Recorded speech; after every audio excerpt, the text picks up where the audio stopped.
সেখানে সে অনন্তকাল ধরে থাকবে। এটা হচ্ছে তার জন্য অপমানকর শাস্তি।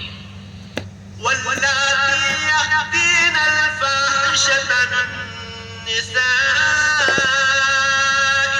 فاستشهدوا عليهن أربعة منكم فإن شهدوا فأمسكوهن في البيوت حتى يتوفاهن الموت